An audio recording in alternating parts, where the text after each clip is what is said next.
Welcome to the AI for Career Success video overview by Curt Robbins. We're experts at AI coaching and helping professionals like you and your employees upskill in AI. Today, we're examining the complex and frankly paradoxical relationship between the AI firm Anthropic and the U.S. government. To really unpack this multifaceted situation, we'll cover 5 key areas. We'll start with the strategic briefing itself, then look at the cooperation that's happening amidst a serious conflict. We'll explore the national security imperative they claim, the potential societal shifts, and finally, what this all means for the future of collaboration. Our analysis today is based on reporting from Sarah Perez in an article for TechCrunch titled Anthropic Co-Founder Confirms the Company Briefed the Trump Administration on Mythos, which was published on April 14, 2026. Okay, let's begin with the central news item here. Anthropic's direct communication with the Trump administration about its new AI model, which is called Mythos. Now, this isn't just a rumor. The company's co-founder, Jack Clark, has publicly confirmed that this high-level briefing took place. This was a very deliberate move, a strategic decision to inform the government about a powerful new technology they developed. So you might be asking, what exactly is this Mythos model? Well, it's an AI system that Anthropic itself considers so powerful and potentially dangerous that it hasn't been released to the public. Its capabilities in cybersecurity are apparently so advanced that keeping it under wraps is a key part of their strategy.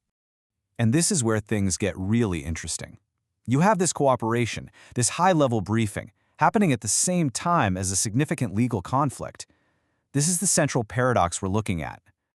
This slide really illustrates the core tension perfectly. On one side, you have strategic cooperation, briefing the administration on Mythos because of national security.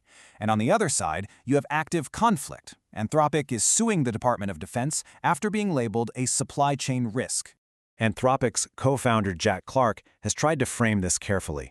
He refers to the lawsuit as merely a narrow contracting dispute, suggesting it's a specific business issue that shouldn't get in the way of their larger commitment to national security. So where did this lawsuit come from? Anthropic filed it back in March of 2026, after the DoD labeled them a supply chain risk. The heart of the conflict seems to be over the military wanting unrestricted access to Anthropic's AI for uses the company found problematic, including things like mass surveillance and autonomous weapons. Let's move on to Anthropic's official reasoning for this. Why would they engage with the administration at all, especially with this legal friction in the background? Clark's statement really frames this as a matter of duty. His position is the government has to know about this stuff. He's arguing that because the private sector is creating tech that can revolutionize the economy, it's essential to find new ways to partner with the government. And make no mistake, this isn't a one-time thing. Anthropic has signaled this is now their policy. They plan to continue these briefings for Mythos and for any other powerful AI models they develop down the road. Of course, the impact of a technology like this extends far beyond government. It has some serious potential effects on our economy, on the workforce, and even on education. And here's a detail that really underscores that point. It's been reported that Trump officials have been encouraging major banks like JP Chase and Goldman Sachs to test out the Mythos model. This suggests its perceived value goes right to the core of the financial sector. It's also interesting to see that internally, Anthropic's own leadership holds somewhat different views on AI-driven job displacement. The CEO, Dario Amodei, has warned of unemployment levels that could rival the Great Depression. Co-founder Jack Clark, on the other hand, seems more measured, seeing only some potential weakness for recent graduates in a few industries so far. So, how can we prepare for this AI-driven era? When asked, Clark highlighted the value of interdisciplinary and critical thinking skills over any specific college major. He pointed to the ability to synthesize information across subjects, advanced analytical thinking, and crucially, knowing the right questions to ask AI systems. This whole situation with Anthropic really raises some fundamental questions, doesn't it? It's about the future relationship between private technology firms and government bodies, and how we navigate this new reality.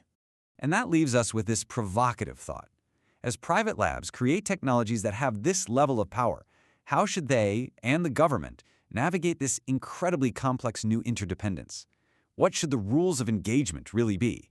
Thank you for watching. This is where we teach you AI and help you get smarter than your competition. If you like these videos, use the QR code at the beginning of this video to buy us a coffee or hire us to coach you or your employees in AI.